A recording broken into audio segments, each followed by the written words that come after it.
Hello, and welcome to another episode of the Capital Gains Tax Solutions podcast, where we believe most high net worth individuals and those who help them, they struggle with clarifying their capital gains tax deferral options.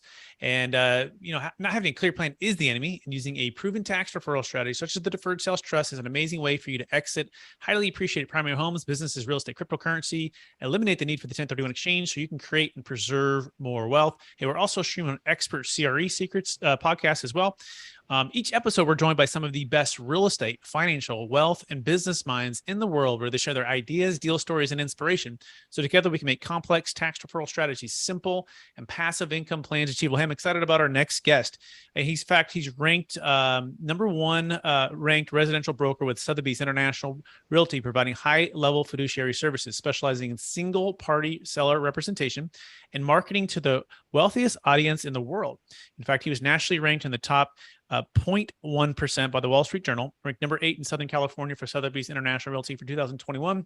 He's also got a best-selling book. It's called Seller Mistakes, and so much more we're going to be talking about today. Please welcome to the show with me, Michael B. Bell. Michael, how you doing? I'm doing great, Brett. Thank you very much for having me. This is exciting. Absolutely. And for our listeners getting to know you for the first time, would you give us a little bit more about your story and your current focus? Sure. I'm in Pasadena, California, which is just north of downtown Los Angeles. I've been selling real estate for about 23 years, and I primarily only represent sellers. And we'll talk more about the book and how that came about. But I sell homes, a lot of them. Excellent. And Michael, I believe we've all been given certain gifts in this life, and these gifts have been given us to be a blessing and help to others. And some people call them strengths, some people call them superpowers. But I want you to go back in time, maybe it's your high school days, earlier days, and people start to maybe identify or speak life or speak. These are some strengths that you have. So I'm curious, what are those 1-2 strengths that you believe you were given, and how does it help how you help and bless people today? In terms of real estate, I firmly believe people want to be led, and oftentimes a realtor is hired and as a tool. And really, we're not tools, and neither are you. Your audience wants to be led. And so I take that leadership role very seriously. And sometimes it's not everybody's style. And sometimes somebody just wants to push around a realtor and tell them what to do. I'm not that kind of guy. I'm the kind of guy that's going to push them into the right direction and explain why. And I learned that early on, that people want to be led. And that is my mentality. That's what I think, actually. And frankly, when I walked into the front door of a house, I tell myself they want to be led. And if they don't want to be led, maybe I'm not the right fit for them. Got it. So leadership. So maybe leadership at a young age, or just knowing to take charge. There's a whole saying that says you can't push a rope. You got to get out in front and lead. So is that a fair summary so far as the strength there? For the most part, yeah. Awesome. That's great. Well, let's dive right into how that and how this can apply to providing high-level fiduciary services. The industry, to be top of your industry and what you've done for so many years is incredible. So what's the number one secret to providing high-level fiduciary services? Well, I think really the main thing is you want to avoid mistakes. And there's a lot of common mistakes that people make. And unfortunately, most of them never realize they make it. And it's these mistakes that have been driving me crazy for my whole career. And my real quick story about this book is I got upset about how the industry was telling us certain things to do, which really were not serving the client. It was really serving the realtor in terms of generating leads. So what am I talking about? I'm talking about open houses. I'm talking about real estate signs. I'm talking about mailers and door knockers and all these things that realtors do that make a lot of people think that's just part of what you're supposed to do to sell a house. And you'd be shocked to see what the statistics are. So I started doing research on all of this and finding that a lot of the stuff that the agents are doing, you just froze up. So I'm not sure if you can hear me.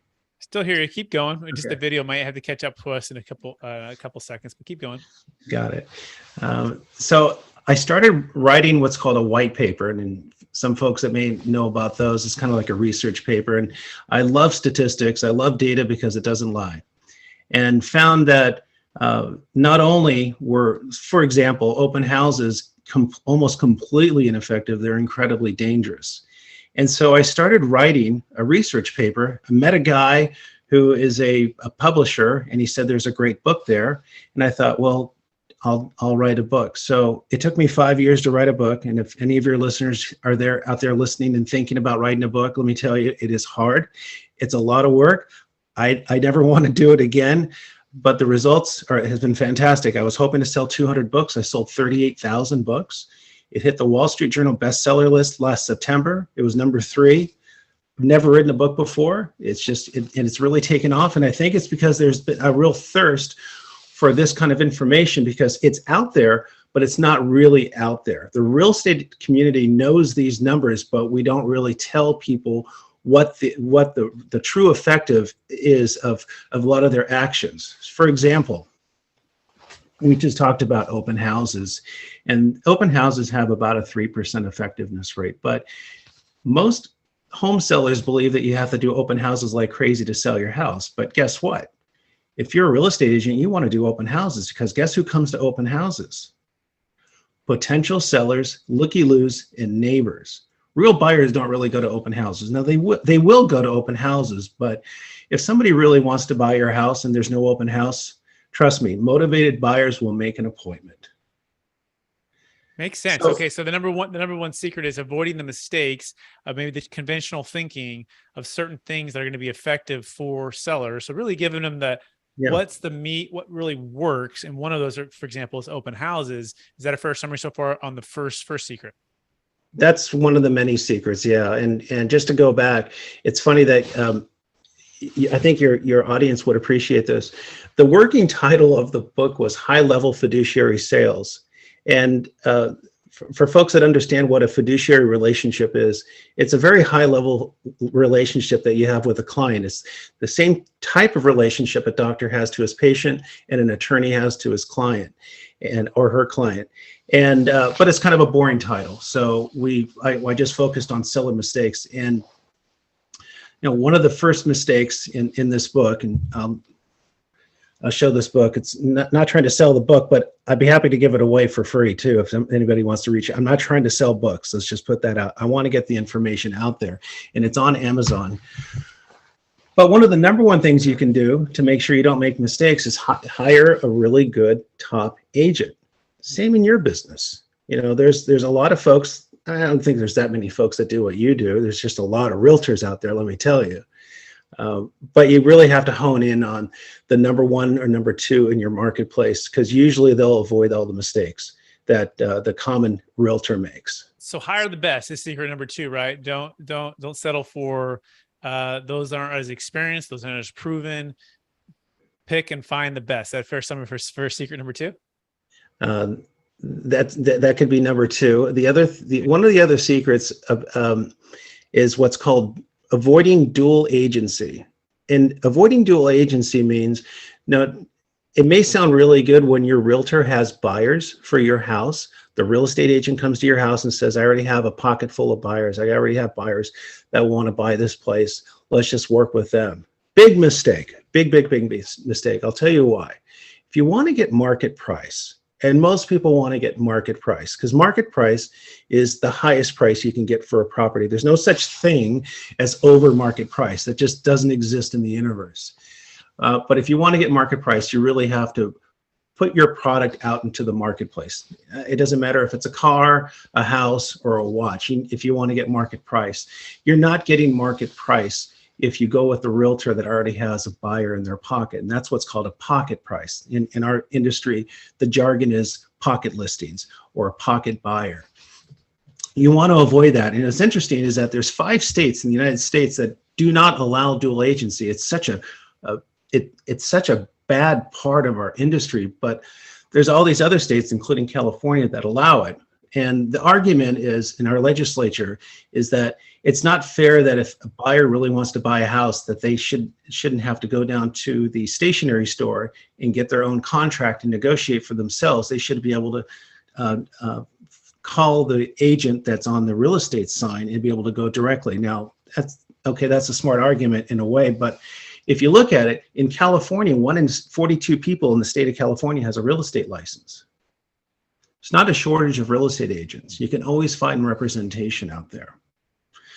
Now, let me ask you this, like attorneys, in every state, they're not allowed to represent both sides, two parties, right? It's a conflict. It's the same thing in real estate. However, it's legal as long as it's disclosed. I tell people just stay away from dual agency. You'll make more money. You'll probably get a better bidding war if there's going to be a bidding war. But that's a big mistake a lot of people make. They allow their agent to represent a buyer on their transaction. Got it. So avoiding the mistakes of just the general knowledge of marketing properties, like such as open houses being super effective, or certain things that maybe aren't as aren't as much bang for your buck, and the time to focus on what buyers and where to find them. Maybe that's the first one. Number two, hiring the top agent, making sure you're not making that mistake of settling for less agent. Number three, avoiding dual agency as much as you can. What would be what was the most surprising secret? Like, as you did the research, like you didn't necessarily think of it, but as you did more and more, well, it was like, wow, that's just surprising to me. I've been in the industry for 20 plus years, and you're like, but that one really stuck out as something that during the research. Anything come to mind there? They're all kind of surprising. One of the surprising things was really the open house, because look, we're in September of 2022. We just got through this pandemic. There was a 9-month period in the United States where open houses were effectively against the law. In that 9-month period, we saw more price appreciation and more sales than in the history of our country. Now, they took open houses completely out of the equation, but things still sold. How did they sell? They sold because people, we're on the internet age. I tell clients all the time, your first showing is on the internet. Your second showing is the validation showing when they show up to the house. You need to nail that first showing. And you need to have good photos. You need to have a floor plan. You need to have the right description, the right words. You need to have a drone photo. Sometimes a drone photo is bad if it shows your neighbors. If your neighbors have junk in the backyard, maybe a drone photo is not the way to go. Or maybe you can't really see much of the house because there's just too many trees, and a drone photo is not going to help you anyways. But I thought it was really shocking about the open houses. And also, what's incredible about open houses, get this, 49% of the realtors that do open houses do them armed. They're either armed with a gun, a taser, a knife, or pepper spray. 49. Can you imagine having a job on a Saturday or Sunday, feeling so unsafe that you've got to bring a weapon, and you're probably not even telling the owner that you're doing this? Because quite frankly, if you listen to the local news, there's almost every week, there's a story about how somebody got, there's problems at open houses. Thieves go through, if I'm doing an open house, and I've only done 6 open houses in the last 23 years. So some people think I'm the laziest realtor in the world. I think I'm the smartest. But I have no idea who's coming into the house. And oftentimes the folks that are stealing, it'll be a husband and wife and maybe a kid, and this is just their MO. This is what they do. You got to be really careful. So I explain to the client the effectiveness of an open house, and also explain to them that as far as I know, throughout the United States, there's not one brokerage that provides insurance for open houses. So I explained to them in California, the California Association of Realtors listing agreement it says in there that the brokerage does not provide insurance for if somebody steals something, somebody falls and breaks their leg, whatever may happen. And yeah, I think that's great insight. It all makes sense, right? And the things that we take for granted because it's just kind of been the status quo. So that's interesting. So we anything else to add as far as maybe just right now, relevant stuff right now, Michael? And this is all relevant, but I mean, even more so given that the market's shifting now, right? We're seeing a transition, although you're in Pasadena, La Cañada, higher end. Like, give us a sense of what you're feeling and seeing with the marketplace right now, with increasing interest rates, with prices, and maybe what you're doing to help your clients, have that competitive edge, even in a shifting market. Well, here we are. That's a great question, and it's a question I get every day. Now, I just had a breakfast with an appraiser this morning, and my answer to him was, buyers think it's 2023 and sellers think it's 2021. There's a bit of a disconnect. And here we are in mid to late September, and things have been really slow. And has it been slow because the media has been telling everybody not to buy? Has it been slow because the media has been telling everybody that interest rates have doubled? But they haven't really told you that interest rates are really kind of normal right now, historically normal. And guess what, Brett? It takes 2 to 3 to 4 or 5 months to sell a house. That's normal. Everybody thinks the norm is to sell it in 2 to 3 or 4 hours and have multiple offers. Things are just different. I think we're just going back towards a normal marketplace, and where we're going to have to work a lot harder and a lot smarter. And the value of an experienced agent is going to be even more paramount. And we have agents right now that are leaving the marketplace because they figure, well, the gravy train is over. When in fact, I think, I say this in my book, I think the best time to get into the real estate market, if you're going to be a realtor, is when the market goes down. You're going to hone your skills. You're going to really understand the market. You're going to understand buyers and sellers. And when the market goes back, you'll do very well. But there's a lot of agents that do great in a down market, or even in a market that's kind of like, I guess it's in transition, but it's kind of stalled out a little bit. If I was going to read the tea leaves to answer your question, it's going to be really interesting. Look, everybody, it seems like on earth, has refinanced their house under 3%. If they're going to buy something now, they have to pay 6% or more. Their property taxes are going to be going up, going through the roof if you transition to another property. And we're talking about, well, really, even an investment property. So we have to have job losses to have foreclosures, but everybody's got equity. I mean, there are some marketplaces, and it all depends. We all like to use the word depends. For example, in Boise, Idaho, that was the frothiest market in the last 3 years. But there was an article in the Wall Street Journal that said that 63% of all the listings in Boise, Idaho had a price reduction since April of this year. So Boise is different than Los Angeles, is different than New York, it's different than the small town in Kansas. It really kind of depends. Los Angeles is in a basin. There's really not a lot of places that it can expand. And we have a different kind of economy here than a lot of other places. So I don't foresee anything, unless there was something cataclysmic that happened. I don't see how values are going to go down that much. But really well said. Talk a little bit about California and maybe the mass exodus, or maybe it's a little bit played up or hyped up. What's your feel for people, selling and getting out of state? What's the temperature there? Is it increasing? Is it about the same? Is it just media with a big spotlight on it? What's your take on that? I think there's definitely people that are kind of tired of what's going on in California, and they are making the move, realizing they can be more virtual. I mean, even myself, I don't go to the office anymore. I can do all my work in my car and a laptop. So I kind of feel, unfortunately or fortunately, I have to.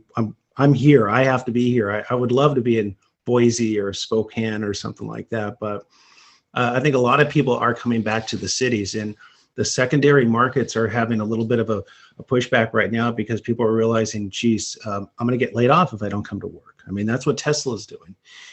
Elon Musk told everybody, if you don't come back to work, you've lost your job. That's his way of doing layoffs. And we're seeing that more and more. So there are an awful lot of variables. It's really kind of hard to figure out. But at the end of the day, this is what it's one of the things I like to point out. There's a lot of people that'll say, I'm never going to buy, I won't buy a house right now. It's a bad investment, or I can't get the write-offs I want, or it's just bad timing. But what's interesting is the National Association of Realtors, they do these surveys, crazy surveys, that ask a million questions, and they find what makes people want to buy a house. And the top 10 reasons that people buy a house has nothing to do really with tax benefits or really investment purposes. It's life events. They're getting a divorce, they're getting married, they have a kid, kids are going to college, parents are moving for a job. I mean, these are all the reasons why people really buy. So it's hard to fathom that the market's going to go down because people think it's a bad investment. Maybe I'm wrong. I don't know. That's great insight. I love the way you put all that, and it's not a simple answer for California and the movement of everything, and the life events and everything that's going on, and then let alone there's the housing crisis, right? We have so many deficits in housing, and it is different than 2008 in that Yeah. these have been qualified. The banks have been doing a good job, it seems like, qualifying people, and there's a lot of equity there. So it's a lot of differences there, nuances, and every single market's going to be a little bit different. So that being said, I want to transition into a little bit of capital gains tax, right? It's part of what we do. We help people exit. Sure. So I'm curious for you, when you're helping someone exit, what have you found to be the biggest frustration, especially for high-end primary homes that doesn't qualify for a 1031? What's been the biggest frustration when you've seen for your clients when it comes to selling highly appreciated homes, especially luxury homes, and maybe not even having the 1031 option or having a good solution to sell and defer the tax? I'm always shocked. That's a great question, but I'm always shocked when I sit down with somebody at a kitchen table and discuss their, their motivations and why they want to move and where they want to move and that they want to move, how often they don't really talk to a CPA, or they don't understand the $500,000 exemption or the $250,000 exemption, and the different options that actually entails. If you're in the military, you can get a different kind of a benefit, but oftentimes 500,000 does not cut it, and you've got the Obama tax after that, and oftentimes it really is it's a conversation they need to have with their CPA. And here it is, 2022. I kind of feel like everybody should know about that $500,000 exemption. I would say less than half of my clients have a working understanding of it. And so that's oftentimes I ask them to talk to the CPA, because I don't want to be in a transaction where they go, oh my gosh, you never told me about this, and really we're better off staying, or we're better off renting the place out, because you could rent the place out for another 3 years, as you know. It's as long as you're primary residence for 2 of the last 5 years, not the last 2 years. It's 2 of the last 5 years. And oftentimes that is going to be a better fit for them to hold on, maybe be a landlord, and then, or maybe convert it into a commercial property. Yep, very well said. And yeah, it's the 121 exclusion. If anyone's curious what what Michael's talking about there, and if you lived there 2 last 5 years for your primary, the government gives a 250 basically addition to your basis if you're single, or 500 if you're married. So let's say you bought a house for $1 million, it's worth $1.5 million. You've lived there 2 last 5 years, and you sold it at $1.5 million.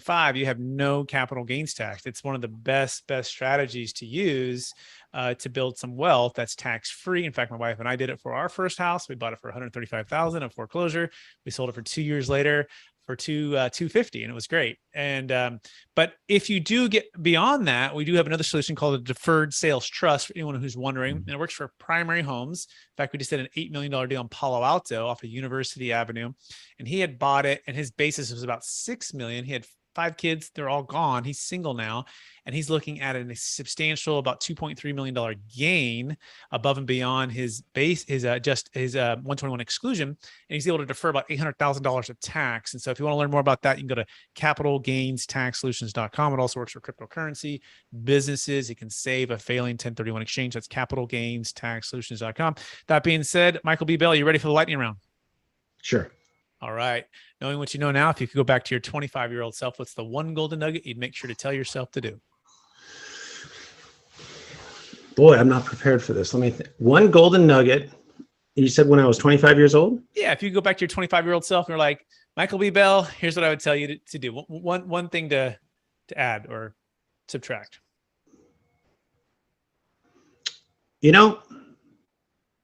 Read more books, because everything's out there. Anything you want to know, and now it's all on YouTube, but I should have read more books, because I read more books now, and just a wealth of knowledge, and it's incredibly cheap. Absolutely. There it is. Question number 2.